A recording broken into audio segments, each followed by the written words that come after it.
कभी सोचा है कि पूरी दुनिया में बदनाम होने के बाद You keep sending billions of dollars to Israel. Shame on you all! America आखिर क्यों इजराइल का साथ कभी नहीं छोड़ता? I love Israel. I love Israel. The United States of America would have to invent an Israel. ऐसा लगता है लैला मजनू और रोमियो जूलियट के बाद अमेरिका और इजराइल की लव स्टोरी पूरी दुनिया याद रखेगी। Bond between our two countries is unbreakable. The eternal friendship relationship is very important. We are you, and you are us. लेकिन ये दोस्ती हमेशा से ऐसे नहीं थी, बल्कि दुनिया में एक वक्त ऐसा था कि जब यहूदी और क्रिश्चियंस एक दूसरे से नफरत करते थे। ये पूरी कहानी एक ही इंसान के साथ शुरू होती है, ईसा अलैहिस्सलाम। आज से 2000 साल पहले जब दुनिया के सारे यहूदी फलस्तीन के इलाके में रहते थे, यहाँ उनके पास कोई ताकत नहीं थी, क्योंकि फलस्तीन पर एक बहुत बड़ी सुपर पावर रोमन एम्पायर का राज था, जिन्होंने यहूदियों को बिल्कुल गुलामों की तरह रखा हुआ था और इन पर बहुत सख्त जुल्म किया करते थे। रोमन एम्पायर के इस जुल्म को देखकर यहूदी स्कॉलर्स को समझ आ गए कि अब तौरात में बताई गई सारी निशानियां पूरी हो चुकी हैं और वक्त आ चुका है कि यहूदियों को बचाने के लिए दुनिया में उनका मसीहा आए। अब यहूदी स्कॉलर्स का यह ख्याल था कि जब यह मसीहा आएगा वो सबसे पहले यहूदी स्कॉलर्स के साथ हाथ मिलाएगा, इन्हें शाबाशी देगा और इनका दोस्त बनेगा। लेकिन ऐसा बिल्कुल भी नहीं है। ईसा अलैहिस्सलाम बार-बार लोगों को जमा करके इन यहूदी स्कॉलर्स के खिलाफ बोलने लगे और लोगों को यह समझाने लगे कि आज हमारे रिलीजन को इन यहूदी स्कॉलर्स ने बिगाड़ दिया। और ईसा अलैहिस्सलाम की इन्हीं बातों की वजह से यहूदी स्कॉलर्स उनसे नफरत करने लगे और रोमन एम्पायर के साथ मिलकर ईसा अलैहिस्सलाम को मारने की साजिश करने लगे। यहूदी स्कॉलर्स ने रोमन एम्पायर पर बहुत प्रेशर डाला कि वो किसी तरह ईसा अलैहिस्सलाम को मौत की सजा सुना दे, जिस पर रोमन एम्पायर के गवर्नर ने उनसे कहा कि ठीक है, हम इस शख्स को मौत की सजा तो सुना देंगे, लेकिन याद रखना ईसा का खून हम रोमन्स पर नहीं, तुम यहूदियों पर होगा। ये सुनकर यहूदियों ने उन्हें कहा कि आप टेंशन ना लें, ईसा का खून हम पर और हमारी नस्लों पर होगा। अब ईसा अलैहिस्सलाम तो यहूदियों की साजिश से बच गए, लेकिन ईसा अलैहिस्सलाम के जाने के बाद यहूदी कभी भी फलस्तीन में चैन से नहीं रह सके, क्योंकि ईसा अलैहिस्सलाम के जाने के कुछ ही अरसे बाद रोमन एम्पायर और यहूदियों के दरमियान एक बहुत बड़ी जंग हुई, जिसमें रोमन एम्पायर ने यहूदियों को बिल्कुल कुचल दिया और हजारों यहूदियों को मारकर जेरूसलम में यहूदियों की सबसे होली जगह द सेकंड टेंपल को गिरा दिया और सारे यहूदियों को हमेशा के लिए फलस्तीन से भगा दिया। जिसके बाद मजबूरन यहूदी फलस्तीन को छोड़कर पूरी दुनिया में फैल गए और अगले 500 साल तक दुनिया के हर यहूदी की यह ख्वाहिश थी कि किसी तरह दुनिया में कोई मिरेकल हो और यहूदी वापस फलस्तीन की तरफ जा सके। और एग्जैक्टली ऐसा ही हुआ। यहूदियों के फलस्तीन से निकलने के 500 साल बाद दुनिया में एक नई रियासत बनी, मदीना की रियासत। अल्लाहु अकबर। मुसलमानों की यह खिलाफत कुछ ही सालों में इतनी तेजी से फैली कि खलीफा उमर बिन खत्ताब के दौर में मुसलमानों ने रोमन एम्पायर की कमर बिल्कुल तोड़ दी और उनसे फलस्तीन और जेरूसलम फतह कर लिया। जेरूसलम सरेंडर करने से पहले रोमन एम्पायर के क्रिश्चियंस ने हजरत उमर के सामने एक ही शर्त रखी थी कि आप किसी भी हाल में यहूदियों को यहाँ आने की इजाजत ना दें, लेकिन हजरत उमर ने उनकी बात नहीं मानी और यहूदियों को भी जेरूसलम आने की इजाजत दी, जिसे हम पूरा एक्सप्लेन कर चुके हैं। हजरत उमर के इस ऑर्डर के बाद अगले 400 साल तक दुनिया के यहूदी और मुसलमान एक दूसरे के बहुत ही अच्छे दोस्त थे और क्रिश्चियंस इनके दुश्मन थे। लेकिन 400 साल तक फलस्तीन पर हुकूमत करने के बाद फलस्तीन को मुसलमानों के हाथों से छीन लिया गया। हुआ यह कि यूरोप में एक नया पोप आया, पोप अर्बन। ये एक बहुत ही खतरनाक पोप था, जिसने आते ही यूरोप की आवाम और बादशाहों को मुसलमानों के खिलाफ जंग लड़ने का हुक्म दिया ताकि क्रिश्चियंस मुसलमानों से अपनी होली सिटी जेरूसलम दोबारा छीन सके। जिसके बाद यूरोप के क्रिश्चियंस ने मिलकर मुसलमानों पर हमला कर दिया। लेकिन यहाँ मसला ये था, उस वक्त के मुसलमान बादशाह अपनी अयाशियों में और आपस की जंगों में इतना मसरूफ थे कि वो क्रिश्चियंस की इस फौज से नहीं लड़ सके। इसीलिए क्रिश्चियंस ने बहुत ही आसानी से पूरे फलस्तीन पर कब्जा कर लिया और बहुत ही बेदर्दी से मुसलमानों को मारने लगे। कहा जाता है कि एक वक्त ऐसा था कि मस्जिद अक्सा में पाँव रखने की जगह भी नहीं थी, क्योंकि वो मुसलमानों की लाशों से भरी हुई थी। अब क्रिश्चियंस की जंग तो मुसलमानों के साथ थी, लेकिन वो मुसलमानों से ज्यादा नफरत यहूदियों से करते थे, क्योंकि इन्हीं यहूदियों ने बहुत साल पहले क्रिश्चियंस के खुदा जीसस क्राइस्ट को मारने की साजिश की थी। तो क्रिश्चियंस मुसलमानों को मारने के साथ साथ यहूदियों का भी पीछा करने लगे, जिसे देखकर यहूदियों के बच्चे और औरतें इन क्रिश्चियन से भागकर अपने टेंपल्स और सिनेगॉग्स में छुप गए। और जैसे ही क्रूसेडर्स को इसका पता चला, उन्होंने यहूदियों की इन सारी बिल्डिंग्स को आग लगा दी और हजारों यहूदियों को जिंदा जला दिया। जिसके बाद अगले 90 इयर्स तक मुसलमान फलस्तीन को दोबारा फतह नहीं कर सके। आखिर दुनिया में मुसलमानों का एक नया लीडर आया, सलाहुद्दीन अय्यूबी, वालेकुम सलाम, जिन्होंने दुनिया के मुसलमानों को दोबारा यूनाइट करके फलस्तीन पर एक बार फिर हमला किया। और इस हमले में दुनिया के सारे यहूदियों ने मिलकर सलाहुद्दीन अय्यूबी को सपोर्ट किया। यहाँ तक कि दुनिया के सबसे बड़े यहूदी scholar Maimonides, one of the greatest Jewish scholars of all time, Salahuddin Ayyubi के साथ इस जंग में शामिल थे और उनके पर्सनल डॉक्टर थे। जिसके बाद सलाहुद्दीन ने ऑफ कोर्स फलस्तीन को दोबारा फतह किया और इस तरह एक बार फिर मुसलमान और यहूदी अमन और सुकून के साथ रहने लगे। और सिर्फ फलस्तीन में नहीं बल्कि दुनिया में जहाँ भी मुसलमानों की हुकूमत थी, यहूदी वहाँ बहुत ही इज्जत की जिंदगी गुजारते थे और हमेशा क्रिश्चियन से दूर रहने की कोशिश करते थे। दुनिया के सबसे ताकतवर यहूदी फलस्तीन में नहीं बल्कि मुसलमानों की एक दूसरी हुकूमत उंदलस स्पेन में थे। स्पेन एक जमाने में मुसलमानों का सबसे रिच और ताकतवर इलाका था, जहां मुसलमानों की 800 साल से हुकूमत थी और मुसलमानों से स्पेन छीनना इम्पॉसिबल था। लेकिन 800 साल के बाद एक बार फिर यूरोप के क्रिश्चियन लीडर्स ने मिलकर मुसलमानों के स्पेन पर हमला कर दिया और आखिर मुसलमानों से पूरा स्पेन छीन लिया। उंदलस स्पेन को फतह करने के बाद क्रिश्चियन लीडर्स ने मुसलमानों और यहूदियों को 2 ऑप्शंस दिए, या तो अपने रिलीजन को छोड़कर क्रिश्चियन बनो और या स्पेन को छोड़कर हमेशा के लिए यहाँ से निकल जाओ। तो ऑफ कोर्स अपना रिलीजन तो मुसलमानों और यहूदियों ने नहीं छोड़ना था, तो अब ये सब कंफ्यूज थे कि स्पेन को छोड़कर कहाँ जाए। ये देखकर उस वक्त के उस्मानिया सल्तनत के बादशाह सुल्तान बयाज़िद ने मुसलमानों और यहूदियों को दावत दी कि वो स्पेन को छोड़कर उस्मानिया सल्तनत की तरफ आए, जहाँ उस्मानिया सल्तनत के बादशाह उनका अच्छा ख्याल रखेंगे। अब यहाँ पर एक क्वेश्चन है कि अगर दुनिया के मुसलमान और यहूदी अभी सिर्फ 500 साल पहले तक एक दूसरे के इतने अच्छे दोस्त हैं, तो फिर दरमियान में ऐसा क्या हुआ कि यहूदी और क्रिश्चियंस एक साथ मिलकर मुसलमानों के दुश्मन बन गए? ये समझना बहुत ही इंपॉर्टेंट है। इसके कुछ ही अरसे बाद जब कोलंबस ने अमेरिका डिस्कवर की, आहिस्ता आहिस्ता यूरोप और अमेरिका की इकोनॉमी बहुत तेजी से आगे बढ़ने लगी। ये देखकर मुसलमान इलाकों में रहने वाले यहूदी पहली बार यूरोप की तरफ शिफ्ट होने लगे, जहां उन्होंने एक बहुत ही सीक्रेट ऑर्गेनाइजेशन इल्यूमिनाटी बनाई और फिर शैतान और जिन्नात के साथ मिलकर काला जादू करके बहुत सारा पैसा बनाया और फिर इन पैसों से पूरी दुनिया को अपने कंट्रोल में लिया। ऐसा कुछ भी नहीं, ये सब बस कहानियां हैं। अगर जादू से पैसे बनने होते तो दुनिया का सबसे अमीर आदमी इलॉन मस्क नहीं बल्कि कोई बाबा होता। लेकिन अगर जादू और जिन्नात से यहूदियों ने मदद नहीं दी, तो फिर कैसे यहूदियों ने पूरी दुनिया की इकोनॉमी को अपने कंट्रोल में लिया? ये बहुत ही इंटरेस्टिंग स्टोरी है। जब यहूदी मुसलमान इलाकों को छोड़कर आहिस्ता आहिस्ता यूरोप की तरफ शिफ्ट होने लगे, वहां यूरोप के क्रिश्चियंस अब भी यहूदियों से सख्त नफरत करते थे। इसीलिए इन यहूदियों को कंट्रोल में रखने के लिए यूरोप के क्रिश्चियंस ने एक कानून बनाया कि यहूदी यूरोप में रह तो सकते हैं, लेकिन यूरोप की जमीनें नहीं खरीद सकते, और साथ ये भी कहा कि यहूदी यूरोप की पॉलिटिक्स और फौज से हमेशा दूर रहेंगे। तो ऑफ कोर्स अब यहूदियों के पास यूरोप में सिर्फ एक ही काम बचा था, बिजनेस, जिसके बाद यूरोप के सारे यहूदी बड़े बड़े ट्रेडर्स और बिजनेसमैन बनने लगे। इस तरह यहूदियों के पास आहिस्ता आहिस्ता बहुत सारा पैसा जमा हो गया। लेकिन अब मसला ये था कि यहूदी इस सारे पैसे के साथ कोई भी जमीन नहीं खरीद सकते थे और क्रिश्चियंस के सारे पैसे जमीनें खरीदने में खर्च हो जाते थे। तो अब यूरोप में आहिस्ता आहिस्ता ऐसी सिचुएशन में कि क्रिश्चियंस का सारा पैसा जमीनों में बंद होने की वजह से उनके पास कोई कैश नहीं होता था, और ऑन द अदर हैंड यहूदी यूरोप में कोई जमीन नहीं खरीद सकते थे, इसीलिए उनके पास बहुत सारा पैसा पड़ा होता था, जिसके बाद यहाँ से क्रिश्चियंस यहूदियों से सूद पर कर्जे लेने लगे।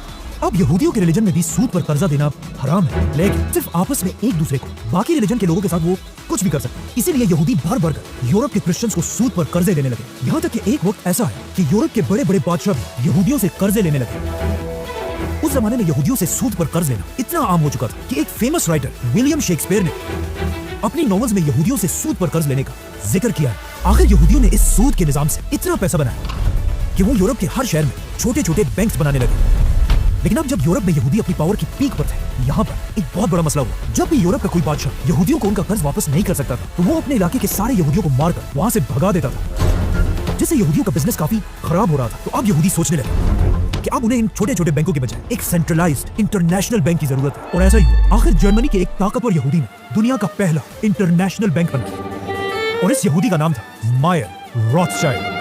रॉथस्चाइल्ड का बैंक कुछ ही सालों में इतना ताकतवर बना कि उसने अपने 5 बेटों को यूरोप के हर सिटी की तरफ भेजा और उन सबको हुक्म दिया कि यूरोप के हर कैपिटल सिटी में जाकर वहां का सबसे बड़ा बैंक बना। ये दुनिया का पहला इंटरनेशनल बैंक था, और इसका फायदा ये था कि यूरोप की हर बड़ी सिटी में होने की वजह से यूरोप का कोई भी बादशाह इनका बिजनेस खत्म नहीं कर सकता था, क्योंकि जब भी कोई एक भाई कमजोर होता था, उसके बाकी सारे भाई मिलकर उसे बचा लेते थे। इस रॉथस्चाइल्ड फैमिली के पास इतना पैसा था कि उस वक्त की स्पेनिश एम्पायर, फ्रेंच एम्पायर और ब्रिटिश एम्पायर सब इन्हीं के पैसों से चलती थी।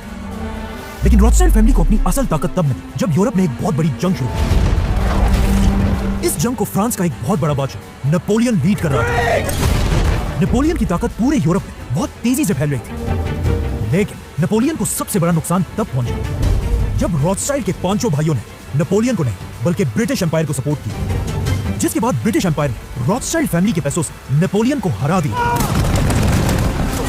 इस जंग में रॉथस्चाइल्ड के पास इतनी ताकत थी कि कहा जाता है यूरोप में कुछ भी उसकी सबसे पहले खबर रॉथस्चाइल्ड फैमिली तक पहुंचती थी, और फिर वो इस खबर को ब्रिटिश एम्पायर के बादशाह तक पहुंचाते थे, और इस तरह रॉथस्चाइल्ड की मदद से ब्रिटिश एम्पायर दुनिया की सबसे बड़ी सुपर पावर बना। अब यहूदी यूरोप में अपनी ताकत की पीक पर थे। यूरोप की सारी बड़ी जॉब्स यहूदियों के पास थी। यूरोप के सबसे पढ़े लिखे लोग भी यहूदी थे, और यूरोप की सारी इकोनॉमी का कंट्रोल यहूदियों के पास था। तो अब यहूदी आहिस्ता आहिस्ता सोचने लगे कि 2000 साल पहले हम कमजोर थे, इसीलिए रोमन एम्पायर ने हमें फलस्तीन से निकाल दिया था, लेकिन अब हम अपनी ताकत की वजह से दोबारा फलस्तीन में जाकर आबाद होंगे और यहाँ से दुनिया में पहली बार सीक्रेट ज़ायनिज़्म शुरू हुआ।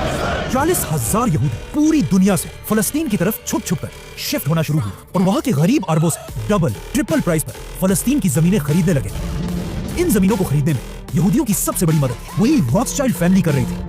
यहूदी फलस्तीन की मेन जगह नहीं बल्कि बिल्कुल खाली और बंजर जमीनें खरीद रहे थे। इसीलिए फलस्तीन के अरब भी खुशी से ट्रिपल प्राइस पर यहूदियों को ये जमीनें बेचने लगे। यहूदियों ने फलस्तीन में अपनी सबसे बड़ी जमीन अहुजात बईत में खरीदी, जो बिल्कुल एक खाली और बंजर इलाका था, लेकिन आज उसी खाली इलाके को इजराइल का कैपिटल तल अवीव कहा जाता है, जो आज दुनिया की सबसे एडवांस सिटीज में से एक है।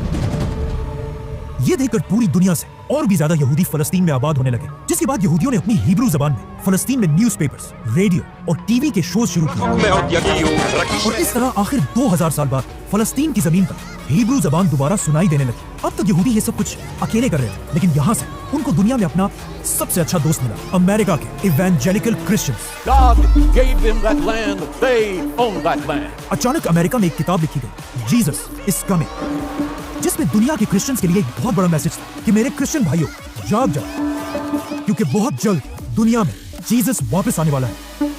और जीसस दुनिया में तभी वापस आएंगे जब फलस्तीन में यहूदियों का अपना मुल्क होगा। इस किताब ने अमेरिका के सारे रिकॉर्ड्स तोड़ दिए और छपते ही मिलियंस ऑफ कॉपीज भेजी और पूरे अमेरिका के क्रिश्चियंस के दिमाग में ये बात बैठ गई कि जीसस तभी वापस आएंगे जब फलस्तीन में इजराइल का अपना मुल्क हो। ये बुक इतनी फेमस थी कि अमेरिका के लोगों ने मिलकर उस वक्त के प्रेसिडेंट की तरफ लेटर भी लिखा कि प्लीज फलस्तीन में इजराइल का मुल्क बनाए। अब जब अमेरिका की आवाम का सपोर्ट यहूदियों के पास था, आखिर ज़ायनिस्ट दुनिया के सामने आए और स्विट्जरलैंड में अपनी पहली मीटिंग की, जिसमें ज़ायनिज़्म के लीडर थियोडोर हर्ज़ल ने पूरी दुनिया के सामने आकर कहा कि मैं आज ऐसी बात करने जा रहा हूँ जिस पर मुझे पता है तुम सब मुझ पर हंसोगे। फलस्तीन में 2000 साल बाद यहूदियों का अपना मुल्क होगा, जो ऑफ कोर्स एक इम्पॉसिबल बात थी, लेकिन थियोडोर ने कहा कि याद रखना आज से 50 साल बाद मेरी ये बात पूरी होकर रहेगी। ये इतनी जबरदस्त प्रेडिक्शन थी कि इस मीटिंग के एग्जैक्टली 50 साल बाद इजराइल की रियासत कायम हुई। ज़ायनिस्ट अपने इस मिशन में इतने कमिटेड कि उन्होंने इसी मीटिंग में पहली बार इजराइल का झंडा भी पब्लिश किया। इस मीटिंग के कुछ ही अरसे बाद थियोडोर ने 2 लोग फलस्तीन की तरफ भेजे ताकि वो छुप छुप कर जेरूसलम के हालात उन तक पहुंचा सके, जिन्होंने जेरूसलम से वापस थियोडोर की तरफ एक सीक्रेट मैसेज भेजा कि दुल्हन मतलब जेरूसलम है तो बहुत खूबसूरत, लेकिन मसला ये है कि वो किसी और की बीवी है, क्योंकि फलस्तीन पर उस वक्त किसी और की नहीं बल्कि उस्मानिया खिलाफत की हुकूमत थी और उसके खलीफा सुल्तान अब्दुल हमीद एक बहुत ही सख्त इंसान था।